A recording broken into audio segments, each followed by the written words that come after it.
इंसान एक गलती को छिपाने के लिए लगातार गलती पर गलती करता हुआ चला जाता है। वैसे ही एक महिला अपने ड्राइवर के साथ न चाहते हुए भी उसके साथ संबंध बना रही होती है। फिर जो होता है उसके बाद की कहानी जान आपके पैर तले जमी खिसक जाने वाली है। सो नमस्कार, आदाब, सत श्री अकाल दोस्तों, मैं करण राज, आप देख रहे हैं अनोखी अपराध। ये घटना जो है बुलंदशहर की है। वहीं की रहने वाली स्वीटी जो अपने पति के साथ है, अपनी बेटी के साथ बहुत ही खुशहाली से रह रही होती है। स्वीटी जिसकी उम्र 35 साल थी, मनीष जिसकी उम्र 40 साल थी, उन दोनों का 2 बेटी था। बड़ी बेटी जो कि खुशी जिसकी उम्र 8 साल थी। खुशी जो थी शाम के 4 बजे वह अपने स्कूल से लौटती है और वह सीधे अपनी बिल्डिंग में पहुंचती है और अपने फ्लैट पर अपने दरवाजे को खुलाने की कोशिश करती हुई रहती है। बार बार वह दरवाजे पर आवाज़ लगा रही होती है, माँ माँ कहकर। कई बार वह बेल की घंटी को बजा रही होती है, लेकिन अंदर से कोई भी जो कि जवाब नहीं दे रहा होता। वह काफ़ी देर तक वह दरवाज़ा खुलाने की कोशिश करती हुई रहती है, लेकिन कोई भी दरवाज़ा खोल नहीं रहा होता है। तभी वहाँ के ऊपर से जो एक आंटी थी वह नीचे आती है, देखती है कि खुशी जो है वह दरवाज़ा खुलाने की कोशिश कर रही है, लेकिन अंदर से कोई दरवाज़ा नहीं खोल रहा है।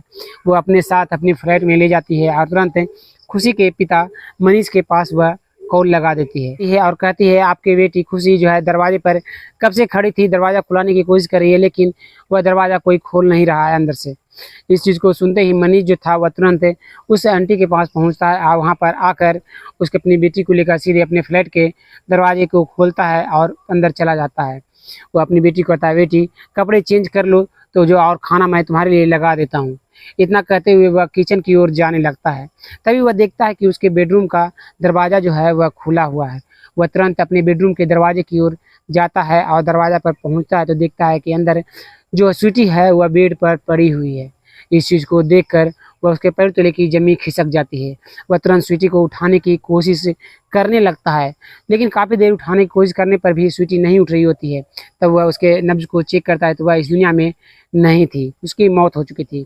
यह देखकर मनीष तुरंत पुलिस को इन्फॉर्म करता है। पुलिस तुरंत वहाँ पर आती है और स्वीटी को बॉडी को अपने अंदर लेती है और तुरंत पोस्टमार्टम के लिए भेज देती है। पुलिस वहाँ पर जांच पड़ताल करती हुई रहती है कि कोई भी उसे सबूत हाथ लग जाए। तभी वह देखती है कि एक तकिए पर जो है वह 2 लिपस्टिक के निशान लगे हुए हैं। वह समझ जाती है पुलिस की इसके जो है मुंह से जो है वह झाँक कर तकिए से दबा कर इसकी हत्या की गई है। पुलिस जो थी वहाँ से बाहर निकलती है और कई लोगों से पूछताछ करती हुई रहती है और पूछताछ करते हुए पुलिस गार्ड के पास पहुँचती है और गार्ड को बुलाकर पूछती है कि 10 से 1 के बीच तुम कहाँ थे। जो गार्ड था वह कहता है कि साहब, मैं यहाँ पर गार्ड की नौकरी जरूर करता हूँ, लेकिन जितने भी यहाँ पर लोग रहते हैं फ्लैट में वह सभी मुझसे गार्ड के अलावा घर के काम काज भी कराया करते हैं। कोई दूध लाने को कहता है, कोई पानी लाने को कहता है, कोई पानी के टैंकर भरने को कहता है। मैं एक काम पर करूँ या फिर सारे काम करूँ, मैं कैसे ध्यान रख सकता हूँ। वह गार्ड जो था ये सब चीज़ों को बोल ही रहा होता है। तभी पुलिस की नज़र जो थी वह CCTV कैमरे पर पड़ती है। पुलिस जो थी वह वहीं के पास के लोगों को से कहती है कि CCTV कैमरा का जो है स्टोर रूम वह कहाँ है। जो सभी लोग जो थे वह सभी एक दूसरे का चेहरा देखने लगते हैं। सभी लोग एक साथ कहते हैं कि साहब, जो CCTV कैमरा जो है वह कब से ख़राब पड़ा हुआ है और हम लोगों ने इसे रिपेयरिंग नहीं कराया है। पुलिस हैरान रह जाती है कि इतने बड़े फ्लैट में, इतने बड़े बिल्डिंग में CCTV कैमरे पर कोई ध्यान नहीं दे रहा है। कभी भी कोई भी चीज़ हो सकती है। इस चीज़ को कहते हुए पुलिस जो थी वहाँ से चली जाती है और जांच पड़ताल करती हुई रहती है। जांच पड़ताल करते हुए पुलिस जो थी वह तुरंत मनीष को अपने थाने बुलाती है और थाने बुलाकर उससे पूछताछ की जाती है कि अगर तुम्हें किसी पर शक हो, किसी से दुश्मनी हो या फिर छोटे मोटे झगड़े भी हुए हों वो बताओ, क्योंकि छोटे मोटे झगड़े भी कभी कभार बड़े झगड़े का जो कि रूप धारण कर लेते हैं। इस कारण से तुम बताओ अगर किसी से भी ऐसा हुआ, कुछ हुआ हो तो। जो मनीष होता है वह कहता है, साहब ऐसा मेरे साथ तो कभी कुछ नहीं हुआ है। हम लोग यहाँ पर काफ़ी दिनों से रह रहे हैं और बहुत ही अच्छे तरीके से रह रहे हैं, और जो आप जब पूछ सकते हैं मोहल्ले में मैं अपनी पत्नी से काफ़ी ज़्यादा प्यार करता हूँ। इस बात को सुनकर पुलिस जो होती है वह तुरंत वहाँ से फिर से निकलती है और उस बिल्डिंग में पहुँच जाती है। वहाँ पर कई लोगों से पूछताछ करती है कि जो मनीष और स्वीटी के बीच का जो रिश्ता है वह कैसा है, दोनों का व्यवहार कैसा था। सभी लोग जो थे वह कहते हैं कि मनीष जो था वह अपनी पत्नी से काफ़ी ज़्यादा प्यार करता था। जो स्वीटी थी वह काफ़ी ज़्यादा खूबसूरत थी। सभी लोग जो उसकी खूबसूरती की तारीफ़ें वो मोहल्ले के लोग जो थे वह किया करते थे। तभी वहाँ पर एक महिला आती है और कहती है कि साहब, मनीष तो ऐसा है जो कि उसके सामने उसके पत्नी की खूबसूरती की बड़ाई कर कर और उसे जो कि नीचा गिरा दिखाया जाता था। उसे कहा जाता था कि लंगूर के हाथ में अंगूर, फिर भी वह कुछ नहीं बोलता, वहाँ से चला जाया करता। अगर दूसरा कोई उसका पति होता स्वीटी का, तो वह लड़ाई झगड़े वहाँ पर करना शुरू कर देता, लेकिन वह उस चीज़ को सुनकर बर्दाश्त करता हुआ चला जाता। और साहब हम लोग तो बाहर के रहने वाले हैं, उसके घर में एक माँ जो कि नौकरानी थी, उससे आप पूछ सकते हो, और उसके घर में एक ड्राइवर था, वो उससे भी आप पूछ सकते हो। वो दोनों अच्छी तरह से अंदर से जानते होंगे कि वो दोनों का जो रिश्ता था वह कैसा था। पुलिस सुनती है तो वह चौंक जाती है कि अभी तक जो मनीष है इन दोनों का जिक्र क्यों नहीं किया। पुलिस तुरंत थाने में मनीष को बुलाती है और उसे पूछताछ करती है कि तुम्हारे घर में नौकरानी काम क्या करती थी और ड्राइवर भी था, तो तुमने अभी तक हमें क्यों नहीं बताया।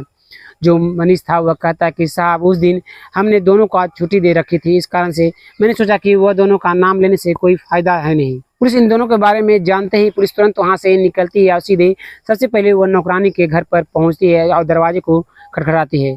नौकरानी दरवाजा खोलती है तो देखती है कि वहाँ पर पुलिस आई हुई है। पुलिस जो थी वह उसे पूछना शुरू कर देती है कि आज तुम क्यों छुट्टी किए हुए हो।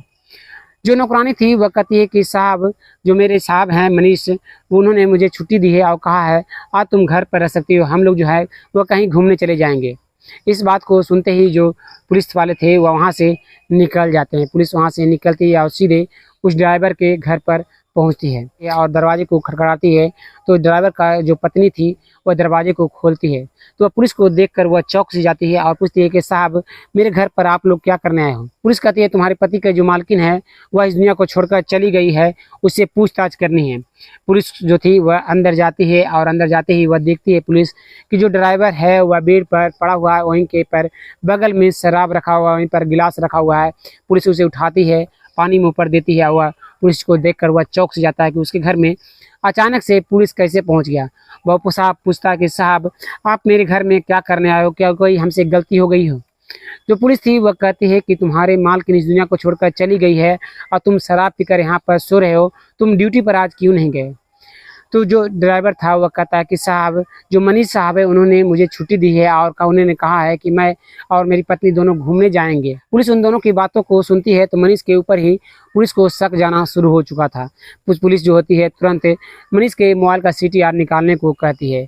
मोबाइल का CTR निकाला जाता है। मोबाइल के CTR में कोई भी ऐसा चीज़ नज़र नहीं आ रहा होता कि जो कि इस पर से हो कि मनीष को गिरफ्तार किया जाए।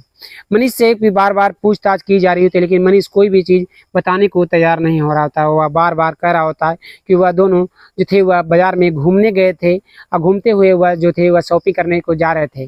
तभी अचानक से उसे कॉल आता है और कॉल आने की वजह से वो अपनी पत्नी को कहता है कि तुम जाओ शॉपिंग अकेले कर लो, मैं ड्राइवर को कहता हूँ कि जो तुमने ड्राइवर लेकर यहाँ से लेकर चला जाएगा। लेकिन ड्राइवर वहाँ पर नहीं आता है और उसे काम के सिलसिले में उसे चला जाना पड़ता है। जब वह उसे कॉल आती है वह लौट कर आता है तो उसे देखता है कि स्वीटी जो है वह बेड पर पड़ी हुई है। बार बार इस चीज़ को जो था पुलिस को वह मनीष सुनाता हुआ जा रहा था। पुलिस पूरी ईमानदारी से इस केस को सोल्व करने में लगी हुई थी। पुलिस को कुछ भी समझ में नहीं आ रहा था कि वह इस केस को कैसे सोल्व करे। तभी पुलिस को याद आता है कि क्यों न जो स्वीटी का मोबाइल का CTR निकाला जाए। पुलिस जो होती है तुरंत स्वीटी के मोबाइल का CTR निकालती है। CTR आता है मोबाइल का और वहाँ पर पुलिस जब देखती है कि एक नंबर पर करीब बहुत दिनों से बार बार बात की गई है, घंटों घंटों बात की गई है। पुलिस उस नंबर को निकालती है तो पता चलता है कि वह एक राहुल नाम के लड़के का नंबर है। पुलिस जो थी तो वह तुरंत उसके पति को बुलाती है। पुलिस थाने में पहुंचता है। पुलिस उसे पूछताछ करना शुरू करती है कि राहुल कौन है, क्या तुम राहुल को जानते हो। तो मनीष जो होता है वह कहता है कि बहुत दिन पहले करीब 6 साल पहले जो राहुल है उसके घर पर ड्राइविंग का काम किया करता था। इस बात को सुनकर पुलिस पूछती है कि उसका आखिर घर कहाँ है। तो पुलिस जिसको तुरंत मनीष जो होता है उसका आधार कार्ड देता है। आधार कार्ड को देखकर पुलिस जो होती है तुरंत उसके पीछे लग जाती है। पुलिस तुरंत उसके राहुल के घर पर पहुंचती है और तुरंत उसे गिरफ्तार कर थाने लेकर पहुंच जाती है। पुलिस पूछताछ करना शुरू करती है कि तुम स्वीटी से हर दिन क्या बात किया करते थे और तुम ड्राइविंग करते हुए मनीष का जो है 6 लाख रुपये तुम घर पर क्यों लेकर गए। तुम्हारा रिश्ता और जो कि स्वीटी का रिश्ता क्या है तुम बताओ। जो राहुल था वह पहले कुछ नहीं बोल रहा होता है। पुलिस उस पर दबाव बनाती हुई जा रही थी कि अगर तुम सही तरीके से नहीं बताओगे तो मेरे पास और भी तरीके हैं जिससे मैं तुमसे उगलवा सकता हूं कि तुम्हारा और जो कि स्वीटी का रिश्ता क्या है और तुमने उस दिन 6 लाख रुपये क्यों लेकर घर पर गए। इस बात को सुनते ही पुलिस के सामने जो राहुल होता है वह सारी चीज़ों को कबूलना शुरू कर देता है। स्वीटी के पति के ड्राइवर बनने से पहले मैं कॉलेज में पढ़ाई कर रहा होता हूँ और स्वीटी भी मेरे क्लास में ही पढ़ रही होती है। दोनों जो थे एक दूसरे से प्यार करते हैं और प्यार करते हुए हम दोनों अक्सर इधर उधर घूमा करते, एक दूसरे के साथ संबंध बनाया करते। हम दोनों एक दूसरे के से शादी करने वाले थे, लेकिन स्वीटी के माता पिता जो थे वह मुझसे शादी करने को नहीं कहते हैं, क्योंकि कास्ट जो है उससे अलग है। इस कारण से स्वीटी के माता पिता मुझसे शादी करने को राजी नहीं होते हैं। स्वीटी की शादी मनीष से करा दी जाती है और शादी हो जाने के बाद स्वीटी जो थी वह बुलंदशहर में शिफ्ट हो जाती है और मैं कॉलेज की पढ़ाई कर काम की तलाश में लगा हुआ रहता हूँ, लेकिन कोई भी काम मुझे नहीं मिल रही होती है। लेकिन पेट के खर्च के लिए मैं ड्राइविंग करना शुरू करता हूँ और सीधे बुलंदशहर पहुंच जाता हूं। वहां पर पहुंचकर मैं कई जगह काम की तलाश करता हूं, रहता हूं कि कोई जगह ऐसी गाड़ी ड्राइविंग करने के लिए मिल जाए। मेरा एक दोस्त कहता है कि मेरा एक दोस्त है, उसका तुम गाड़ी चलाओगे तुम्हें अच्छे खासे पैसे मिलेंगे। तो मैं वहाँ पर तैयार हो जाता हूँ और मनीष की गाड़ी को चलाना शुरू कर देता हूँ। गाड़ी चलाते हुए 2 दिन बीत जाते हैं। 2 दिन बाद मैं जब उसके फ्लैट पर पहुँचता हूँ चाबी देने को, तो देखता हूँ कि जो स्वीटी है वह उसके रूम में बैठी हुई है। इस चीज़ को देखकर मैं चौंक से जाता हूँ। वह भी मेरे ओर देखती है और पूछती है कि तुम राहुल यहाँ पर क्या कर रहे हो। मुझे कुछ भी समझ में नहीं आने लगता कि मैं क्या कहूँ। तभी वहाँ पर मनीष पहुँच जाता है और कहता है ये मेरा ड्राइवर है और ये है जो कि 2 दिनों से यहाँ पर मैं ड्राइविंग करने के लिए रखा हूँ, जो मुझे गाड़ी चलाने में तकलीफ होती है। इस चीज़ को सुनते ही स्वीटी जो होती है वह वहाँ से मुस्कुराते हुए अंदर चली जाती है। फिर जो था क्या था, हम दोनों जो थे अक्सर एक दूसरे से बातें करते हुए रहते, पुराने दिनों को याद कर कर एक दूसरे से मिला करते, बातें किया करते, घूमा करते। फिर जो था पुराने दिनों की तरह हम दोनों के बीच हो चुका था। हम दोनों एक दूसरे के साथ संबंध बना लिया करते। जब मनीष घर पर नहीं होता, वह काम पर गया हुआ होता, तो मैं उसके घर पर जाता, उसके साथ संबंध बनाया करता था। दिन बहुत ही अच्छे से गुजर रहा होता है। तभी स्वीटी मेरे पास कॉल करती है और कहती है मैं तुम्हारे बच्चे की माँ बनने वाली हूँ, जो मुझे 8 दिन के बाद तुम नज़र नहीं देना, जो जल्दी से तुम काम छोड़कर चले जाओ, मैं तुम्हें 6 लाख रुपये दूंगी। इसलिए स्वीटी ने 6 लाख रुपये कार में रख दिए थे और वहाँ से मुझे लेकर चले जाने को कहा था। तभी मनीष वहाँ पर पहुँच जाता है और वह देखता है कि 6 लाख रुपये लेकर मैं जा रहा हूँ। इस चीज़ को देखकर वह तुरंत पुलिस को इन्फॉर्म करता है और मुझे गिरफ्तार कर देता है। जब मैं जेल से बाहर निकलता हूँ तो मैं अपना बदला लेने के लिए मैं सीधे स्वीटी के घर पर पहुँचता हूँ और दरवाजे को खटखटाता हूँ और स्वीटी दरवाजे को खोलती है।